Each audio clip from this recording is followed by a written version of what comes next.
딴따라가 어떻게 역사의 소재가 되느냐. 저를 보고 막 미친놈이라 그러고. 나는 그렇게 생각이 안 드는 거예요.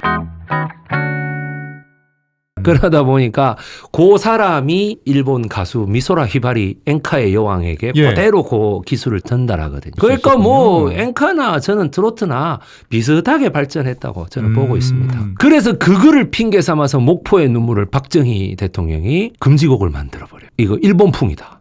아니라니까요. 우리나라의 설린상고에서 그 공부해가지고 간 사람이라니까요. 그러니까 외색풍이다 이런 식으로 하면 자기는 그때 한일 수교를 했잖아요. 네. 그 64년, 65년에 정치 외교적으로는 수교를 맺고 문화는 국수주의를 합니까? 그게 말이 됩니까?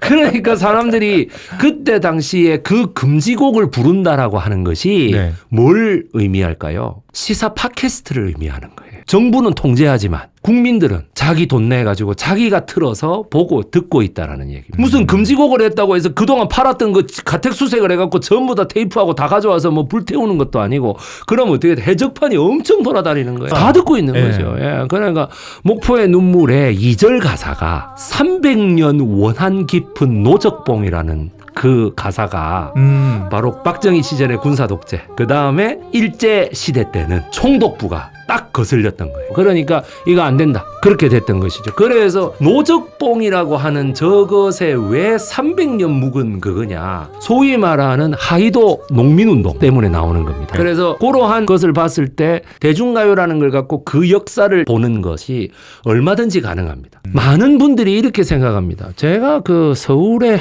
70대 정도 되는 할머니 분들하고 얘기를 해보면 아주 자랑처럼 얘기를 합니다. 나는 젊었을 때 팝송 외에는 들은 적이 없어. 이렇게 얘기합니다. 팝송 외에는 안 들었대. 그게 자랑이 될 수 있나요? 자랑이 됩니다. 그래요? 그때 당시는 트로트 부르면은 막 촌스럽다 그러고 여러분 외색풍이라 그러고 나중에 이미자의 동백아가씨도 금지곡을 만들어버려요. 목포의 눈물 같은 경우는 한 2년 만에 풀려버리거든요. 도저히 이거를 막을 내야 이게 완전 없잖아요. 댐처럼 막 이래 되니까. 그러니까 이제 풀려버리는데 동백아가씨는 계속 가요. 예, 그래 이제 이렇게 보면 왜 그 할머니들이 그렇게 얘기하느냐. 그때 당시는 외색풍이다, 뭐 일본 따라했다, 촌스럽다, 뭐 이런 서양의 가수들은 굉장히 높게 쳤던 거예요. 그때 서양의 가수가 누굽니까? 60년대에 클리프 리차드라든지. 영원 하는 가수가 있어요. 그 다음에 저기 엘비스 프레슬리, 밀세다카, 그 다음에 또 저기 뭐야 비틀즈. 아, 비틀즈 알죠. Let it be 이런 거 있죠. 이런 걸 들어야 뭔가 고수준의 아주 내가 교양 있는 생각이 들었기 때문에 트로트를 되게 좀 경멸하거나 멸시했었어요. 그런데 보십시오. 그때 당시 히트쳤던 가수들이 나훈아, 남진 이런 가수들이거든요. 그러다 보니까 어떻게 보면 겉으로는 아닌 척하면서 속으로는 다 듣고 있었던 거야. 그렇기 때문에 지금 와서 그 연세 되신 분들이 텔레비에 나오는 미스터 트롯, 미스 트롯 이런 것들을 그렇게 열광하시면서 듣고 계시는 거야. 이제는 그런 거 없어졌거든. 그리고 이제는 우리나라가 그런 나라들에 거의 필적하거나 더 잘 살게 됐거든. 그리고 이제 그 어르신들도 그거를 느끼기 때문에 이제는 막 자기다 나이도 들었겠다. 막 체면 이런 거 없이 전부 다 뭐 송가인 씨 나오면 전부 환호를 지르고 막 난리 나는 거죠. 그래서 저도 볼 때에는 뭐냐면 이때의 가요를 제가 심도 있게 파야 되겠다. 가슴 아픈 얘기지만 그때 가요를 멸시하는 그 풍조, 딴따라가 말이야. 뭐. 어디서 벽나발을 부르냐 뭐 이런 말들 이런 것들이 전부 다 우리의 전통 가요를 너무 그 정치 논리로 비하하고 아주 경멸하는 그런 말투였습니다. 그래서 제가 처음에 이 역사를 연구할 때에도 어떻게 되겠습니까? 딴따라가 어떻게 역사의 소재가 되느냐. 저를 보고 막 미친놈이라 그러고 저한테 많이 그랬었어요. 근데 저는 아무리 생각해도 나는 그렇게 생각이 안 드는 거예요. 이 가요가 이렇게 살아남았다는 건 생명력이다. 몇십 년 전의 가요가 다시금 젊은 가수들에게서 또 리메이크가 되지 않습니까? 그러면은 젊은 애들까지도 다 따라 부르는 거거든요. 그러니까 이런 원동력이 어디서 나오느냐. 자, 32년도부터 35년도까지 전라남북도가 엄청난 수탈을 당했습니다. 일본에게. 왜? 만주국이라는 걸 세워야 되는데 만주국에 딱 하나 없는 게 농작물이 없다 이거죠. 그러니까 쌀이 풍부해야 사람들이 올 거 아닙니까? 네. 저기 가면 먹을 게 있나 보다. 호남 평야가 있는 그 데가. 당시로서는 29년부터 미국마저도 경제 대공황에 시달려 가지고 서유럽이 다 붕괴되고 일본도 붕괴되는 상황이었기 때문에 일본은 만주국 건설이 하나의 네. 살아남기 위한 수단이었어요. 그러니까 엄청난 수탈이 되는데 이 수탈이 되는 과정에서 수많은 전라남북도에 농사 짓던 분들이 끌려갑니다. 처음에는 농작물을 수탈했다가 네. 이제는 사람을 끌어가야 됐다. 사람을 끌어갑니다. 농작물을 수탈할 때는 군산으로 해서 저 랴오둥반도에 네. 있는 리순 항구로 가겠지만 사람을 끌어갈 때는 목포로 끌고 가는 거예요. 목포에서 남양군도로 갑니다. 그렇게 하다 보니까 전라도 사람들이 수도 없이 퍼져요. 그래서 그 사람들에게 어필했던 노래가 어디겠습니까? 크게 세 가지로 나눌 수 있죠. 고향을 그리워하는 정서. 네. 그다음에 고향에 있는 사람들이 떠나간 사람을 그리워하는 정서. 그리고 제3자가 그 양쪽에 괴로워하는 모습을 보고 공감해서 짓는 정서. 요렇게 되는데 첫 번째 정서부터가 가장 세죠. 네. 떠난 사람이 그리워한다. 이 떠난 게 지가 지 돈 벌려 떠난 거면 괜찮아. 지금 붙잡혀갖고 끌려갔잖아요. 강제로. 그러다 보니까 뭐냐. 목포는 항구다. 목포의 눈물이 그렇게 히트쳤던 거예요. 그 사회상을 반영하니까 식민조선에 남아있는 사람, 떠난 사람 전부 다 사공의 뱃노래 이러면 다 울고불고 난리 나는 거예요. 첫 소절부터. 예.